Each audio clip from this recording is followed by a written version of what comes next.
What's up, Tortured Souls? This is Prop Master, back with another prop build. Finally started to do some work in the garage, set up the facade in the back. I've got my scissor mech all set up. Made an order from Fright Props yesterday. So I've got another Peekaboo coming with Peekaboo Plus with 4 outputs. So we'll be able to record another bit of a scene. So now what I'm doing is I painted the facade orange. This is a Diablo technique. Painted the facade orange, and now I'm kind of aging it with a browny gray paint wash in the back. It's basically a foam backdrop that I put up and I painted over, but the backside was like a shiny insulated material, and the paint isn't sticking that well to it, so I can't do a whole lot of ragging. So I'm basically spraying and letting it drip, spraying and letting it drip. But it's still giving a pretty good effect.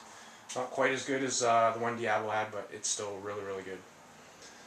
So before, just painted orange. And now that I've paint washed the other side, you can see it's getting a really nice age effect. Kind of makes it look really cool. As far as the walls on the side of the garage, I'm just going to use a black backdrop this year.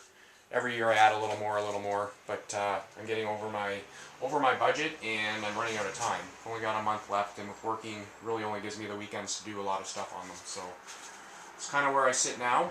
I'll give you a demonstration of the scissor mech in a little bit once I get my painting done. I'll talk to you in a bit. Okay, brought out another prop today as well. Brought down Monster in the Box. I've got to take the Peekaboo off this one, put it on the scissor mech. And then the new one I ordered is going on this, just to get everything arranged properly when the little sequence goes off. So basically, open it up. Behind this arm is just a cylinder. Okay, it's hooked up to a solenoid. And there's a strobe light and a red light inside.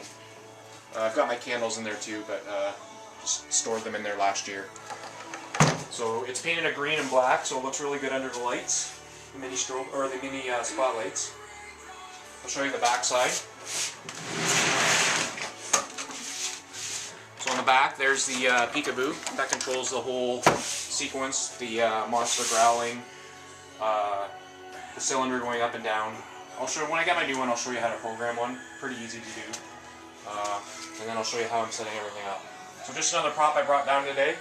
Slowly bringing them all out, filling up my garage and losing space, but we'll go from there. Go.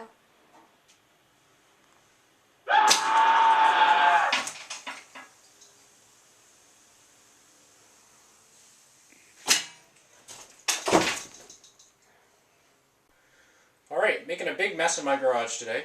So, got the mini spotlights out, the strobe light, which will light the scissor mech scare. Got those mounted on the garage. They just go up and down with the garage, so it's kind of handy.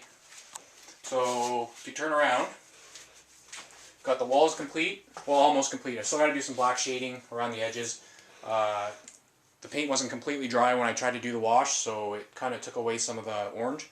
So it just needs some touch up, but it looks really good. Thanks to Diablo 85 for that. Mounted the electric chair, rotating red light up top. So that'll be hooked up to one of the Peekaboos when it comes in to activate the electric chair. So now we'll walk back behind the facade. I brought a few more props out. If you look straight up above your head, there's the strobe for the electric chair. He'll sit in the doorway along with a Reaper sit behind him. So that strobe illuminates the electric chair. So we'll look over this way. Here's my electric chair guy. Not my most favorite prop in the world. I like the electric chair, just don't really care for the prop guy. He'll be an upgrade next year for sure to a pneumatic, but for this year we're going to go with him again. So he shakes back and forth. There'll be another skull on the other side of the chair that they both light up and blink green. Now that I have the large strobe light up above, I'm going to take the lower one off. We won't need that one anymore, and I'll put it somewhere else. So just over next to him, that's the bottom half of the Wretched Reaper guy I showed you a couple videos ago. Remember I told you he was like a groundbreaker? But I actually set him on this platform and make him a full standing prop. I run a tube up and down and he emits smoke everywhere. And the final prop over there you've already seen, that's the one I purchased from the Halloweenies garage sale. Just kind of set aside for now. I've been slowly cleaning stuff out so I can bring props up. I've got everything out in the basement, just got to bring it all up and put it together. So, as for today, I'm going to touch up some more paint. Oh, one more thing, I'll show you the Peekaboo over here on the wall. So if you look over here on the wall, this is the Peekaboo operating the Scissor Mech. This one only has 2 outputs. So one will output the cylinder that makes it go back and forth, and the other one will activate a strobe light and a flash cracker to help enhance the scare. Down below that is the solenoid that operates the pneumatic. So it basically opens and closes and allows the pneumatic to go in and out. And then up against the wall over there is just a little speaker for the scream. I'll have a little better one once we get the haunt going here. So that's it for now. The countdown to Halloween is on. And remember, if you build it, they will come.